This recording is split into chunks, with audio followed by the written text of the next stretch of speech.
एक दिन सिद्धार्थ ने अपने सारथी छंदक को नगर भ्रमण के लिए चलने को कहा।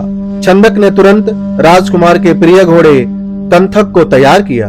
उस पर राजकुमार को सवार कराकर वह नगर भ्रमण के लिए चल पड़ा। राजा सुधोधन ने ऐसा प्रबंध कराया था कि राजकुमार को मार्ग में कोई करुणाजनक दृश्य दिखाई न दे, ताकि उनके मन में विरक्ति की भावना उत्पन्न न हो। जिस मार्ग से उन्हें जाना था उसे स्वच्छ करके सजाया गया था। उस मार्ग पर दोनों ओर सुंदर सुंदर लड़के लड़कियों को खड़ा किया गया था। जब सिद्धार्थ उनके पास से गुजरते तो वो उन पर फूल बरसाते। कहीं दुख या कष्ट का नाम भी दिखाई नहीं दे रहा था। राजकुमार सिद्धार्थ भी उस समय प्रसन्न दिखाई दे रहे थे। अचानक उनकी दृष्टि कहीं दूर उठ गई। एक झुकी हुई कमर वाला वृद्ध व्यक्ति उन्हीं की तरफ चला आ रहा था। उसका मुंह झुर्रियों से भरा हुआ था, आंखें अंदर को धंसी हुई थी, हाथ पैर कप रहे थे। वह लाठी का सहारा लेकर बड़ी मुश्किल से चल पा रहा था। जरा उधर देख छंदक, सिद्धार्थ ने उस वृद्ध की ओर संकेत करते हुए कहा, उस आदमी की ओर जिसकी कमर झुकी हुई है। मुझे बताओ कि उसे क्या हो गया है, वह इतना असुंदर क्यों है, वह ठीक से चल क्यों नहीं पा रहा। छंदक ने उत्तर दिया, राजकुमार, वह व्यक्ति वृद्ध हो गया है, उसकी आयु अधिक हो गई है। अधिक आयु हो जाने पर व्यक्ति ऐसा ही हो जाता है। तो क्या आयु अधिक हो जाने पर मैं और यशोधरा भी ऐसे ही हो जाएंगे? सिद्धार्थ ने चिंतित स्वर में पूछा। हम भी वृद्ध हो जाएंगे, हम भी असुंदर हो जाएंगे, हम भी ठीक से नहीं चल पाएंगे? छंदक ने उत्तर दिया, सच यही है राजकुमार, ऐसा सभी के साथ होता है। वृद्ध हो जाने पर मनुष्य की यही दशा होती है। शरीर इसी प्रकार कमजोर और असुंदर हो जाता है। सिद्धार्थ की सारी प्रसन्नता छूमंतर हो गई। उन्होंने छंदक को महल लौट चलने की आज्ञा दी। जब सिद्धार्थ अपने महल पहुंचे तो उन्होंने यशोधरा को अपनी प्रतीक्षा करते हुए पाया। उन्हें उदास देखकर यशोधरा ने पूछा, क्या बात है स्वामी, क्या आप चिंतित हैं? क्या आप थक गए हैं? सिद्धार्थ ने एक लंबी सांस लेकर उत्तर दिया, नहीं यशोधरा, मैं थका हुआ नहीं हूँ। बात यह है कि आज मैंने एक ऐसे व्यक्ति को देखा जो बहुत कमजोर था, वृद्ध था। उसका पूरा शरीर कांप रहा था, उसकी आंखें झुकी हुई थी और वह असुंदर हो गया था। छंदक कहता है वह वृद्ध हो चुका है। वृद्ध हो जाने पर सभी ऐसे ही हो जाते हैं। यह देखकर मेरा मन उदास हो गया। इस प्रकार तो मेरी दशा भी आगे चलकर ऐसे ही हो जाएगी। यशोधरा ने कहा, आप व्यर्थ ही दुखी हो रहे हैं। छोड़िए इस बात को, आप अपने मनोरंजन कक्ष में जाइए। पिताजी ने आपके मनोरंजन के लिए खास नर्तकी गायिका को बुलवाया है। आप वहां जाकर मनोरंजन कीजिए, आपकी सारी उदासी दूर हो जाएगी। यशोधरा की बात मानकर सिद्धार्थ मनोरंजन कक्ष में चले गए। वहां नर्तकी और गायिका ने अपनी कला का भरपूर प्रदर्शन किया। उन्होंने सिद्धार्थ की उदासी को दूर करने का पूरा प्रयास किया, लेकिन सिद्धार्थ की उदासी दूर नहीं हुई। उनकी आंखों के सामने रह रहकर वही वृद्ध व्यक्ति घूम रहा था जिसे उन्होंने मार्ग में देखा था। राजकुमार सिद्धार्थ बार बार यह सोच रहे थे, क्या वृद्ध होने से बचने का कोई उपाय नहीं है? कुछ दिनों बाद अचानक सिद्धार्थ ने पुनः भ्रमण की इच्छा प्रकट की। इस बार छंदक ने एक रथ सजाकर ले आया। रथ पर सवार होकर सिद्धार्थ पुनः नगर की ओर भ्रमण की ओर चल पड़े।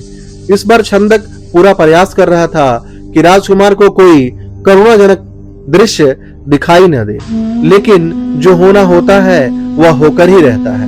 मार्ग में सिद्धार्थ को एक रोगी व्यक्ति दिखाई दिया। वह रोग के कारण कराह रहा था। सिद्धार्थ ने तत्काल रथ रुकवाया और छंदक से पूछा, इसे क्या हो गया है? यह इस प्रकार क्यों कराह रहा है? छंदक ने उत्तर दिया, राजकुमार, इसे रोग ने घेर रखा है। यह रोग के कष्ट को सहन नहीं कर पा रहा, इसी कारण यह कराह रहा है। सिद्धार्थ ने आश्चर्य से पूछा, परंतु इसे रोग ने क्यों घेर लिया? छंदक ने उत्तर दिया, रोग तो बड़े बड़े स्वस्थ व्यक्तियों को भी घेर लेता है, उन्हें भी रुला देता है। इसमें आश्चर्य की कोई बात नहीं है। अपने जीवन काल में कोई न कोई रोग लगभग प्रत्येक व्यक्ति को हो जाता है। सिद्धार्थ बड़बड़ाए, ओह, तो रोग भी मनुष्य को कष्ट पहुंचाते हैं।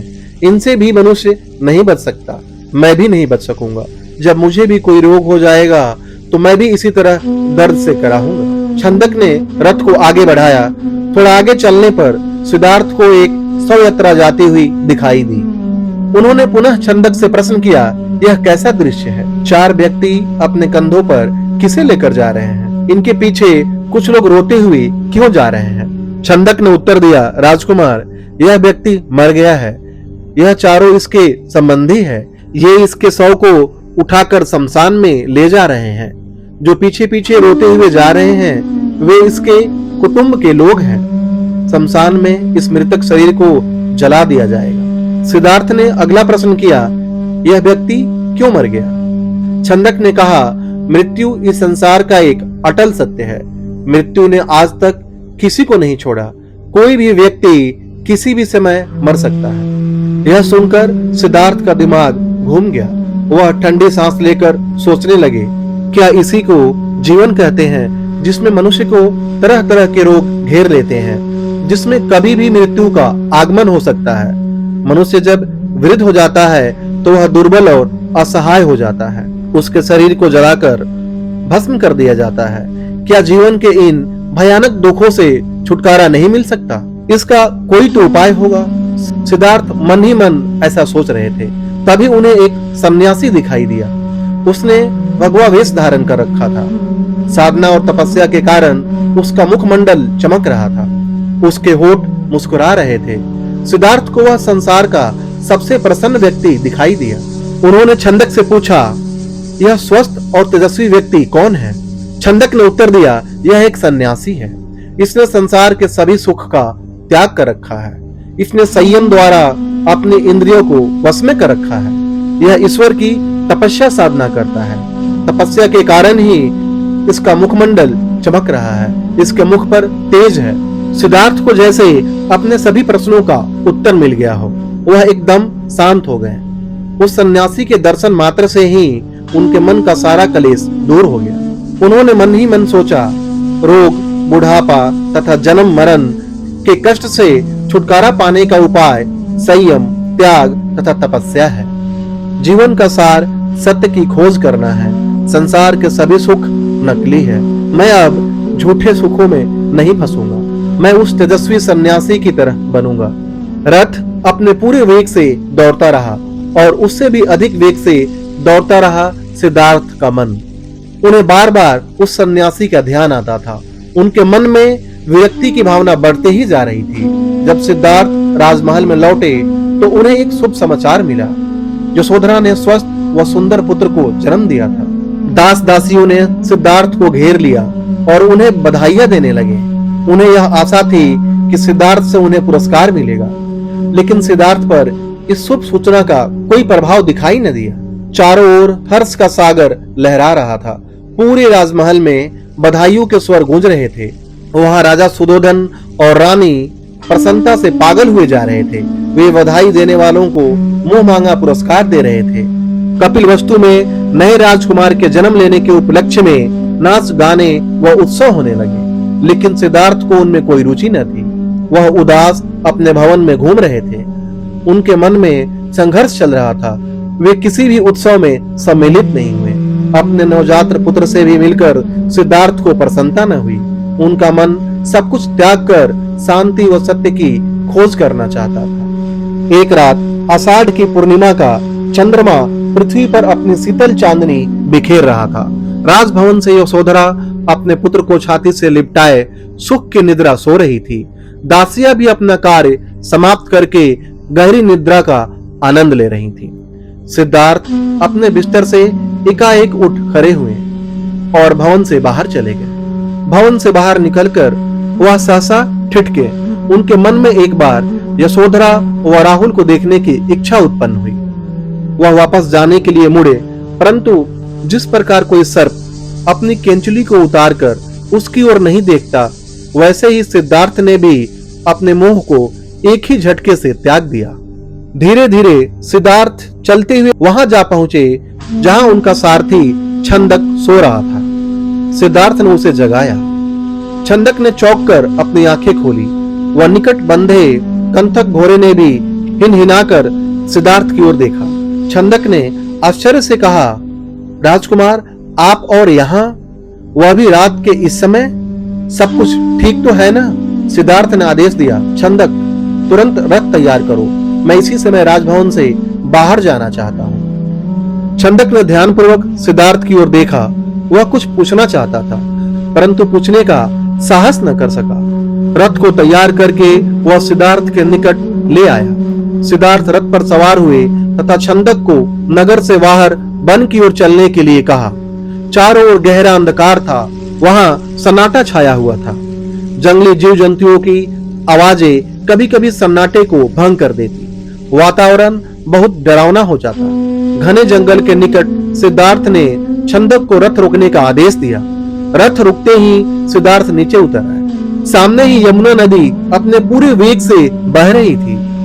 उस समय वे अनुप्रिया नामक स्थान के निकट खड़े थे। सिद्धार्थ ने अपनी राजसी वेशभूषा उतार दी। साथ ही उन्होंने एक एक करके अपने आभूषण भी उतार दिए।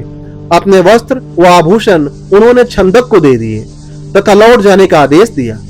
छंदक सिद्धार्थ के पैरों में गिरकर फूट फूट कर रोने लगा। वह हाथ जोड़कर कहने लगा, यह आप क्या कर रहे हैं राजकुमार? जब आपके माताजी व पिताजी को आपके सन्यासी बन जाने की बात का पता चलेगा तो उन पर दुखों का पहाड़ टूट जाएगा। रानी यशोधरा पर क्या बीतेगी? आप अपना निर्णय बदल लीजिए, मेरे साथ राजमहल लौट चलिए। सिद्धार्थ ने अपने सुंदर व सुगंधित बालों को काट कर कहा, नहीं छंदक, अब मैं नहीं लौटूंगा। मैंने सोच विचार करके ही यह निर्णय लिया है। मैं सत्य व ज्ञान का मार्ग खोजना चाहता हूँ, जिससे संपूर्ण मानव शांति पा सके। तुम आंसू पोंछ लो और राजभवन लौट जाओ। छंदक को सिद्धार्थ की आज्ञा का पालन करना पड़ा। उसने सिद्धार्थ के चरण स्पर्श किए और उनके कीमती वस्त्रों व आभूषणों को रथ में रखा और कपिल वस्तु की ओर चल पड़ा। जिस समय छंदक राजभवन में लौटा, सुबह का प्रकाश चारों ओर फैल चुका था। राजा सुधोधन बाग में भ्रमण कर रहे थे। जब उन्होंने सिद्धार्थ का खाली रथ देखा तो उनके माथे पर बल पड़ गया। उन्होंने क्रोध से छंदक की ओर देखा और पूछा, तुम बिना बताए सिद्धार्थ को कहां ले गए थे? वह इस समय कहां है? छंदक ने रोते हुए पूरी बात बताई। फिर रथ से सिद्धार्थ के कीमती वस्त्र व आभूषण लाकर उन्हें सौंप दिए। सुधोधन उन वस्त्र व आभूषणों को छाती से लगाकर फूट फूट कर रोने लगे। उन्होंने कहा, विद्वान पंडितों व ज्योतिषियों की भविष्यवाणी आज सच हो गई। मेरा बेटा संसार के सभी सुखों को ठुकराकर सन्यासी बनने चला गया। रानी को जब इस बात की सूचना मिली तो वह पछाड़ खाकर गिर पड़ी। जब यशोधरा को पता चला तो वह भी इस बात को सहन न कर सकी। वह विलाप करने लगी। वह कहने लगी, हे स्वामी, तुम बिना कहे ही घर छोड़कर चले गए। मुझसे कम से कम एक बार मिल तो लेते। क्या मैं इस योग्य भी नहीं? क्या तुम्हें अपने छोटे से पुत्र का भी ध्यान नहीं आया? कम से कम उससे तुम मिलकर जाते। इसके बाद यशोधरा ने भी राजसी वेशभूषा उतार कर फेंक दी। केवल सुहाग चिन्हों को छोड़कर उसने सभी आभूषणों का त्याग कर दिया। वह साधारण भोजन करती तथा पृथ्वी पर सोती। उसकी यह दशा देखकर प्रजावती बहुत दुखी होती। वह यशोधरा को छाती से लगाकर रो पड़ती और अपने स्वास्थ्य का ध्यान रखने के लिए कहती, यह तेरे खेलने खाने की आयु है बहू। वे यशोधरा से कहती, तूने तो सिद्धार्थ की तरह ही संसार के सभी सुख छोड़ दिए। क्या यह ठीक है? इस तरह रहने से क्या तुम बीमार नहीं पड़ जाओगी? तब तुम राहुल की देखभाल कैसे कर पाओगी? यशोधरा उत्तर देती, माताजी, मेरे पति अब सन्यासी बन चुके हैं। वे पृथ्वी पर शयन करते हैं तथा जंगली फूल फलों का भोजन करते हैं। ऐसा मैं भला राजभवन में सुख के साथ कैसे रह सकती हूँ? आप कृपया दुखी न हो। राहुल में ही इसके पिताजी की छवि को देखें, इससे आपको शांति मिलेगी। रानी राहुल को छाती से लिपटकर रो पड़ी। सिद्धार्थ के चले जाने के बाद कपिल वस्तु का हर व्यक्ति उदास हो गया। राजमहल में तो दुख का साम्राज्य ही स्थापित हो गया। ऐसे में केवल नन्हे राहुल की किलकारियां ही राजमहल में गूंजती तथा सबका मन बहलाती।